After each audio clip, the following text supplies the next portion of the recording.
Recently, Ayaneo just revealed their upcoming most powerful handheld called Ayaneo 2S with the latest and most powerful Ryzen APU, which is a successor to the previous two models. This new handheld console boasts significant performance upgrades as well as minor design improvements. However, the question remains whether it's truly worth the upgrade, so let's delve into the details to figure it out. Looking for an animation studio that can turn your story or idea into animated visuals? Look no further than Ten Studio. Our team of experts creates animated explainer videos that simplify complex ideas and bring your message to life. Our experience can help you tell your story in a way that engages your target audience and makes them remember it. Don't miss out on this opportunity to stand out from your competition. Visit our website to know more at www.ten.studio.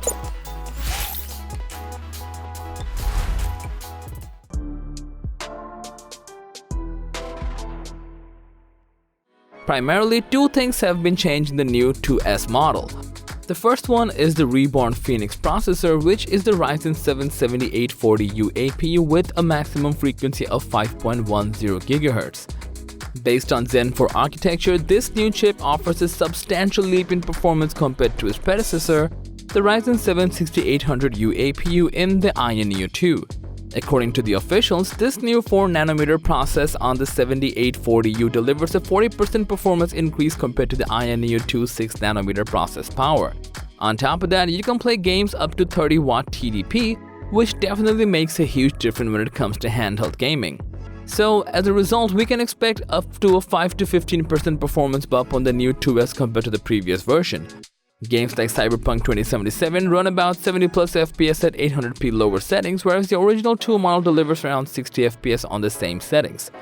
Or you could also just turn on the VSync and lock it down to 60 FPS on both consoles, because if you like playing storytelling games such as this, then the additional 10 FPS will not make a huge difference. Another major change that took place in the 2S is the overall cooling system.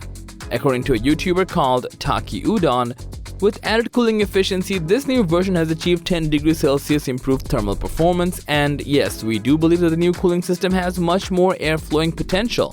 So if you're all up for a better cooling system, then the 2S version would be the superior choice. As for the display, both have a 7-inch IPS panel screen featuring 1200p resolution at a 60Hz refresh rate. But the latest 2S model comes equipped with 500 nits of brightness, while its predecessor had 100 nits less.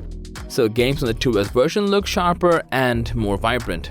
Also, these screens are completely bezel-less and they do look quite nice. We mean, look at it. It not only looks sleek but also has plenty of screen real estate to game with. For emulation, both these handhelds seem to perform quite great.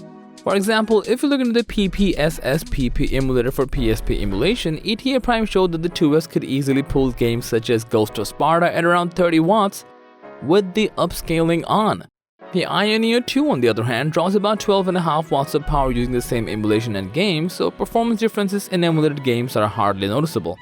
Although this PSP game is really hard to emulate, handheld consoles such as the new 2S and 2 variants are easily capable of running these games just fine. Other than just the PSP, both consoles also support GameCube and Wii, Xbox 360 emulation, and a few more major emulator platforms. And judging by the recent popularity of emulation, we gotta say that the 2S holds amazing potential. Overall, both the 2S and original 2 version can handle emulation quite well. However, the 2S version is still the superior choice over the previous model for those who want a solid emulation experience with minimal stutter. As we move on to the price, the upcoming 2S costs around $949, while the previous version costs slightly higher at $1099. Surprisingly, the latest version costs less. However, we might be able to see the deduction of the price for the original 2 model when the Ayaneo 2S will be available in stock. So if you're rooting for a new handheld console, the Ayaneo 2S would be the perfect deal. However, if you already own the Ayaneo 2, then we would suggest sticking with it for the time being, because buying a new handheld after a few months with a minor upgrade for almost $1,000 is not worth it. So that was all about today's comparison video between Ayaneo 2S and Ayaneo 2.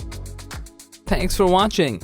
If you found this video to be helpful, please give it a thumbs up, share it with your friends, and let us know your thoughts in the comment section down below. Subscribe to our channel and hit the bell icon if you want to see more videos like this on your feed.